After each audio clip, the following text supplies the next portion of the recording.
Bonjour et bienvenue à ma présentation sur combattre la sédentarité dans les milieux de travail. Mon nom est Sean Bilvaux, je suis ostéopathe, kinésiologue et certifié en médecine fonctionnelle de médecine fonctionnelle. Alors, juste pour mettre les choses en place un peu, si on regarde la sédentarité au Canada, qu'est-ce que ça représente? Une vraie menace pour la santé. Juste au Canada, c'est 6,8 milliards de dollars par année que ça coûte la sédentarité. Et la sédentarité et l'obésité sont reconnus comme les deux plus grandes menaces de santé publique au Canada. Selon l'OMS, si on regarde d'un point de vue plus international, la sédentarité est une des causes principales de maladies et d'invalidité. Avec la sédentarité, on augmente les chances de blessures musculo-squelettiques, donc les maux de dos, les maux de cou, les maux de genoux, les maux de poignet. On double les chances de maladies cardiovasculaires, de diabète, d'obésité. On augmente les risques de cancer du côlon, d'hypertension, d'ostéoporose, de dyslipidémie, fait que de cholestérol, de dépression, d'anxiété. Alors, on voit que juste une chose, la sédentarité, va occasionner plusieurs problèmes de santé, de maladies et d'invalidité. Mais qu'est-ce que ça représente pour votre entreprise? Qu'est-ce que ça représente pour votre milieu de travail? Bien, la sédentarité a aussi un prix pour les milieux de travail. Il y a une étude de 1987, fait que je sais que c'est vieux, mais le Physician Sports Medicine Journal disait que c'était 330 américains, puis ça, c'était juste en visite chez le médecin, juste des coûts directs de la sédentarité. Puis on ne parle pas des coûts indirects comme l'absentéisme, le présentéisme, les blessures, les maladies associées, tout le reste, juste littéralement, tu ne bouges pas, il faut que tu ailles chez le médecin. Alors, le présentéisme, c'est vraiment un des plus grands fléaux qu'on voit dans les entreprises. Et si vous n'êtes pas familier avec ce terme-là, le présentéisme, ça veut dire d'être présent au travail physiquement, mais de ne pas donner sa pleine capacité, de ne pas donner son plein rendement, de ne pas arriver à être pleinement présent au travail.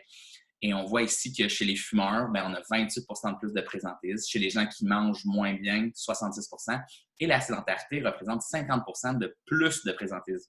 Ça veut dire que vos employés qui ne font pas d'activité physique, qui ne s'entraînent pas, qui ne bougent pas, on parle de mouvement, de sédentarité, bien, sont la moitié plus souvent pas 100% dans leur travail que vos employés qui font de l'activité physique. Puis on regarde différentes problématiques qui peuvent augmenter le présentéisme, douleur de jambes, douleur de dos. Si on regarde la dépression, qui en est quand même un majeur pour les entreprises, selon moi, on double le présentéisme si on regarde des conditions spécifiques quand on regarde la dépression versus quand on regarde juste la sédentarité. Les douleurs au dos, 80%, avec presque le double aussi de présentéisme, de ne pas donner ta pleine capacité au travail quand les gens ont mal au dos. Fait qu'on va prendre justement cette condition-là du mal de dos, juste voir combien ça coûte ça, directement à une entreprise. Puis les douleurs lombaires, les coûts de santé sont 60% plus élevés. Fait que ça peut représenter autant des coûts en assurance que des visites chez le médecin, que des visites en médecine alternative. C'est premier au rang national des jours de travail manqués. Fait que, si on ne parle pas de présentéisme, si on parle juste d'absentéisme, la raison numéro 1 pourquoi vos employés manquent des journées de travail, c'est parce qu'ils ont mal au dos. Et puis c'est quatrième au rang des conditions les plus coûteuses. Fait que c'est la quatrième chose qui vous coûte le plus cher comme entreprise, c'est le mal de dos. Selon une étude de Briley, pour chaque 100 employés que vous avez, le mal de dos seulement, les douleurs lombaires, coûtent 34 600 $. Donc ça, c'est en frais d'absentéisme, en frais de présentéisme, en coûts d'assurance, et j'en passe. En plus, les gens qui ont mal au dos souffrent de contusions. Tout ça, on appelle ça des boucles, je vais dire des spirales descendantes, des spirales ascendantes. Donc, quand on a mal au dos, on a plus de dépression, on a plus de fatigue, on a plus d'obésité. Tout ça s'engendre. Alors, en résumé, un seul problème entraîne plusieurs autres conséquences. Donc, on voit que la sédentarité et les maux de dos ont des coûts énormes pour votre entreprise. Et c'est vrai pour plusieurs autres lieux qui peuvent être à l'origine de cette cascade de problèmes. On pense à l'alimentation malsaine, l'épuisement professionnel, le surpoids, la consommation de drogue et alcool, la santé mentale, les problèmes familiaux et, encore une fois, j'en passe. Fait que la question vient, mais pourquoi les gens ne bougent pas? Pourquoi les gens ne s'occupent pas de leur santé? Puis, il y a plusieurs raisons pour ça. C'est principalement les croyances et les valeurs. Fait qu'un, ils ne pensent pas qu'ils sont capables. Alors, les gens ont juste cette croyance-là qu'ils ne sont pas capables, ça va rien changer. Ensuite, ils ne pensent pas que ça va rien changer. Littéralement, que leur croyance de résultat dit, ben, de toute façon, Même si je fais quelque chose, je n'aurai pas les résultats voulus, je n'aurai pas les résultats escomptés, donc ça ne va rien changer. Et ensuite, c'est les croyances d'effort, donc ça va être trop de temps. Ça va être, je n'ai pas le temps, je n'ai pas l'énergie, toutes ces affaires-là de dire, ben, je ne peux pas faire quoi que ce soit pour ma santé parce que je n'ai pas le temps, je n'ai pas l'énergie, fait que ça va être trop d'efforts. Et ensuite, c'est juste un problème de valeur. Fait que les gens n'ont juste simplement pas les valeurs à la bonne place de se dire, ben, on a juste une santé dans la vie. Moi, c'est toujours ce que je dis. Peu importe, on a juste une santé. Alors, c'est quoi que nous, on va faire? Ben, on va changer les croyances de capacité, on va changer les croyances de résultats, on va changer les croyances d'effort, puis on va changer les croyances de valeur. Comment est-ce qu'on va faire ça? Ben, pour le mal de dos, par exemple, on va faire des actions simples au début pour prévenir le mal de dos, l'éducation sur les inconvénients de ce qu'ils ne veulent pas, comment est-ce qu'ils vont le faire. Ensuite, on va s'arranger qu'ils ressentent des résultats rapidement pour qu'il y ait des résultats rapides. Fait que déjà, ta croyance va changer si tu as un résultat rapide. On va s'assurer que c'est raisonnable, que c'est atteignable, que les efforts ne sont pas complètement fous.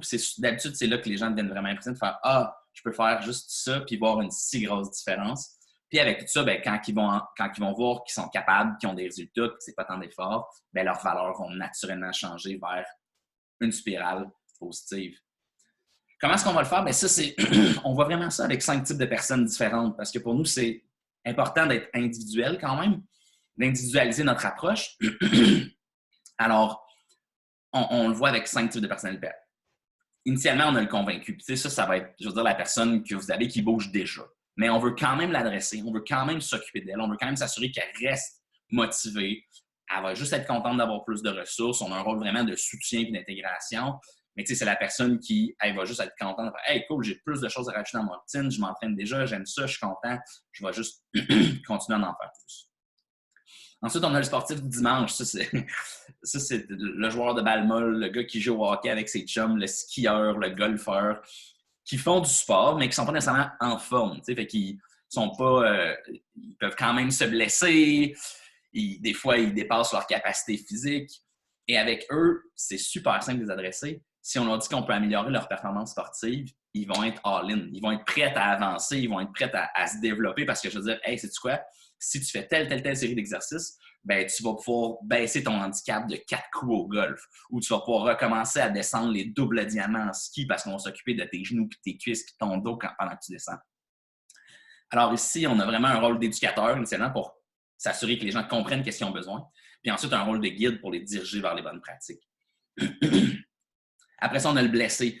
Ça a été vraiment une de nos spécialités depuis les 20 dernières années chez Pilates et Plus. Il y a beaucoup de gens qui évitent l'activité physique par crainte de se faire mal, par crainte d'empirer leurs blessures.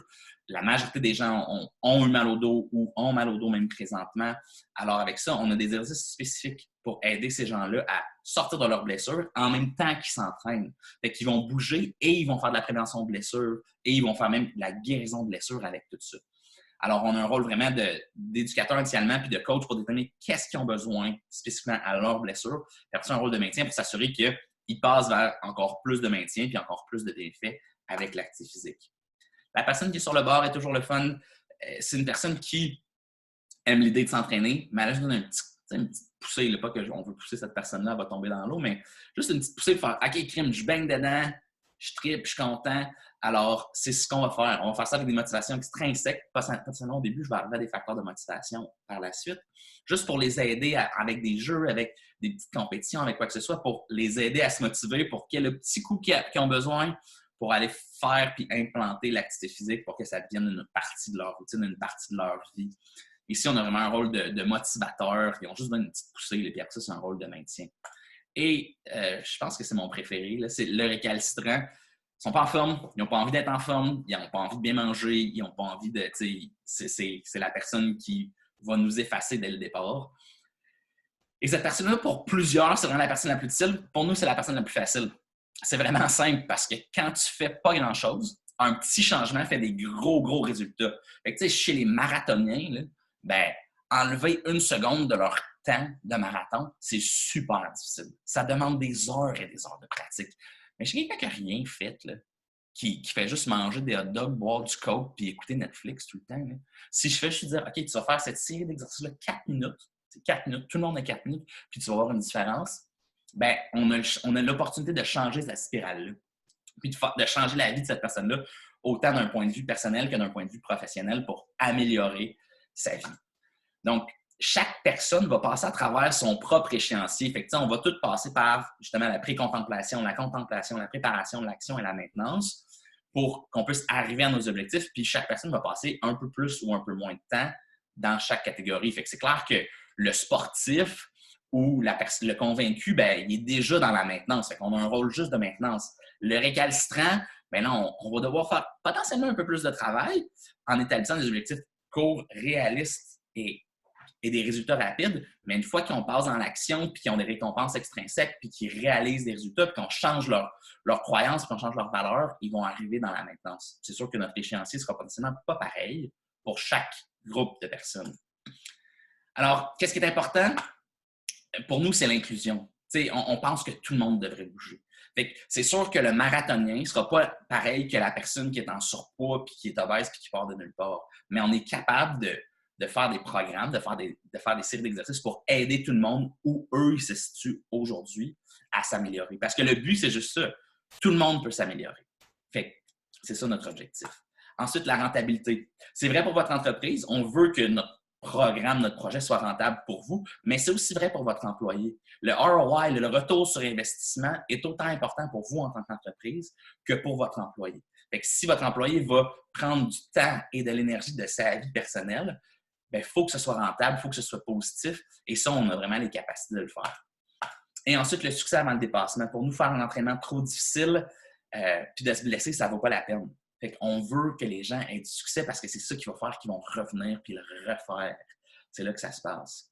Si on fait la méthode Aspire, j'ai fait un petit à côté Aspire, alors on ajoute l'accessibilité. On veut que les gens aient accès à l'activité physique partout. Donc, comme ça, eux, ils sont capables de le faire. Ils sont capables, tu peux faire les exercices au bureau, tu peux les faire à la maison, tu peux les faire au réveil le matin. Si tu ne veux pas sortir de chez vous, il faut que ce soit accessible. Et l'autre, c'est la personnalisation. On veut s'assurer que chaque personne a un programme pour elle. Parce que ce n'est pas vrai que tout le monde a besoin de la même chose. Après ça, il va y avoir des thèmes majeurs, comme on a vu avec nos 5 personnalités. Mais on veut pouvoir adresser chaque personne dans son espace, dans son temps, pour qu'est-ce qui est réaliste pour eux. Alors, où on veut travailler avec vous, c'est assez simple. On veut déterminer le niveau de collaboration, puis qu'est-ce qui est possible. Et après ça, on veut changer les comportements pour des résultats permanents et diminuer les coûts puis augmenter la productivité. Puis, pour nous, c'est à 2 volets, cette histoire-là. Mon objectif personnel, c'est vraiment d'améliorer la vie des gens. Si je peux le faire à travers un projet rentable pour vous comme entreprise et améliorer la vie d'individus, pour moi, c'est un win-win. Où est-ce que vous avez un bienfait en tant qu'entreprise, puis chaque individu à l'intérieur de votre entreprise va avoir des bienfaits majeurs. Et tout ça, ça requiert du changement de comportement. Ce qui est toujours la partie, je vais dire, un petit peu difficile. Hein? On a vu des stratégies différentes, mais le changement de comportement, ça passe par 4 phases. Il y a une phase de prise de conscience et d'éducation. Ça, c'est une espèce de phase initiale. Il faut qu'on ait l'information au début. Dans l'activité, il y a quand même beaucoup d'informations qui circulent, mais on en a beaucoup aussi. Après ça, on veut donner des compétences et des outils aux gens pour leur permettre de le faire. On veut s'assurer qu'ils sont motivés. Donc, la motivation, c'est un sujet assez à l'heure, mais on va voir des stratégies différentes pour ça. Puis après ça, on veut adresser l'environnement et la culture. On sait que l'environnement dans lequel on baigne va dicter directement qu'est-ce qu'on fait dans notre vie. Si je n'ai pas de beigne dans ma maison, ben je n'en mangerai pas. On va adresser l'environnement directement. Alors, la prise de conscience et l'éducation, nous, on va informer chacun à son niveau. On le sait quel type de personne on a, on le sait qu'est-ce qu'on a besoin, puis on sait comment adresser chaque personne à son niveau spécifique à elle. Puis, ça va offrir des prises de conscience qui vont permettre d'incorporer des saines habitudes de vie à ces gens-là. Puis, on va garder ces gens-là informés à travers nos moyens traditionnels, courriels. On a des groupes Facebook, on a des sessions d'information live où est-ce que nos différents entraîneurs peuvent venir présenter de l'information juste pour continuer à nourrir les gens, encore une fois, à leur niveau. La personne, le récalcitrant n'aura potentiellement pas la même présentation que le convaincu ou que le sportif parce que ce n'est pas les mêmes choses qui vont faire qu'ils vont bouger plus et ou assez et ou de façon fonctionnelle et optimale. Compétences et outils, on a une plateforme super simple d'utilisation qui permet à tout le monde de bouger avec des niveaux différents, qui permet à tout le monde de s'améliorer, qui permet à tout le monde de se renforcer, prévenir des blessures, devenir plus fort, bouger de façon saine, dans le confort de leur maison et ou même du bureau. Là, les exercices peuvent être faits vraiment n'importe où, même devant un bureau. On a des séries comme ça. Fait que tout à coup, l'employé a 10 minutes où vous décidez qu'en tant qu'équipe, bon, on fait cette série-là, tout le monde au bureau, go, on met une vidéo, puis tout le monde le fait. C'est ultra simple d'utilisation, ça s'incorpore facile dans votre entreprise. Puis nos entraînements durent de 4 à 90 minutes. Fait que tout se fait, tout est possible. Et on a même des programmes spécifiques pour différentes conditions, maux de dos, burn-out, surpoids, même des préparations physiques pour différents sports, tout ça. D'un point de vue de la motivation, puisqu'on a 5 personnes différentes, puisqu'on a tous des indices différents, on va devoir les motiver potentiellement de façon différente, puis on sait comment aller chercher ces facteurs-là, puis motiver ces gens-là pour qu'eux aillent chercher des résultats qui vont être significatifs pour eux. Puis même le récalcitrant qui dit qu'il ne veut rien savoir, qui ne fait rien, puis qui est bien, bien, une fois qu'il va réaliser que hey, si j'ai fait 4 000 d'exercices, puis je me sens tellement mieux, puis j'ai plus d'énergie, puis je peux mieux jouer avec mes enfants, je peux mieux respirer, je peux mieux monter les marches, quoi que ce soit, bien, il va être prêt à continuer puis à se motiver lui-même.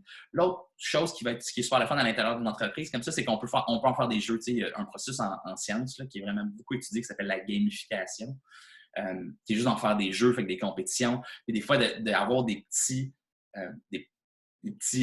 prizes, des petits prix qui permettent de gagner ou de savoir, OK, quelle personne a fait plus d'exercices ou puis ça, on peut le savoir avec notre plateforme. Fait qu'avec la plateforme, on peut savoir, OK, bon, ben Jean-Guy, lui, s'est entraîné 7 fois cette semaine avec des vidéos à son niveau qui n'ont pas nécessairement rapport avec les exercices. Jean-Marc, qui lui court des marathons, mais Jean-Marc, il l'a fait juste 4 fois, fait qu'on donne le prix à Jean-Guy qui l'a fait 7 fois, même si c'était des entraînements de 4 minutes pour potentiellement motiver Jean-Guy à continuer, puis le faire continuer à évoluer.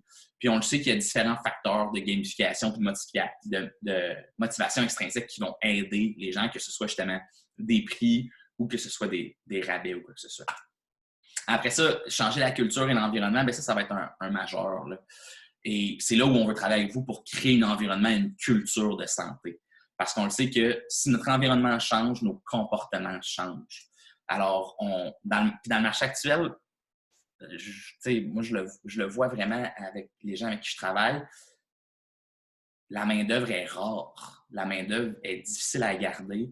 Et avec la génération Z qui s'en vient, ils sont prêts à prendre moins de salaire pour avoir un bien-être au travail qui n'existait pas nécessairement avec les autres générations d'avant.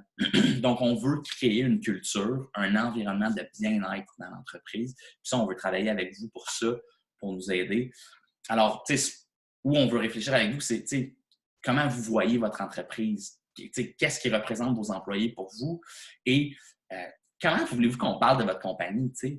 Puis ça, le bouche à oreille reste encore le numéro 1 comme facteur de référence dans la vie.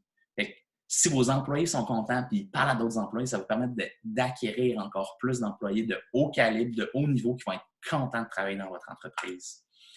Alors, l'important, c'est vraiment simple, c'est la santé de vos employés. Pour moi, ça, c'est mon plus important. Là, parce que je sais que des employés en santé, ça fait aussi des individus dans la société en santé qui vont mieux, qui sont plus heureux, qui opèrent mieux. Les coûts, après ça, c'est peut-être le plus important pour vous, je ne sais pas, mais il faut que ce soit rentable pour vous. On a déjà démontré, les coûts de la sédentarité sont faramineux sociétalement, mais même pour vous en tant qu'entreprise, c'est majeur. On veut améliorer la productivité de vos employés, puis on veut améliorer la rétention de vos employés dans le marché d'aujourd'hui. C'est super important.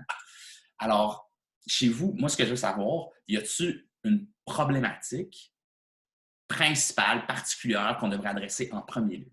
Qu'est-ce qui se passe chez vous qui fait hey, ça, on a vraiment beaucoup discuté avec ça, ou ça, tu vois, ça, on a la cohésion d'équipe, la rentabilité, l'absentéisme, le mal de dos, le mal de cou, le mal de genou, le diabète, quoi que ce soit qui devient vraiment un problème chez vous particulier qu'on va être capable d'adresser puis améliorer cette situation.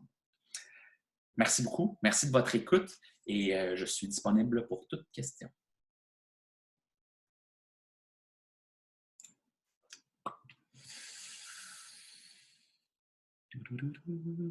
Stop share.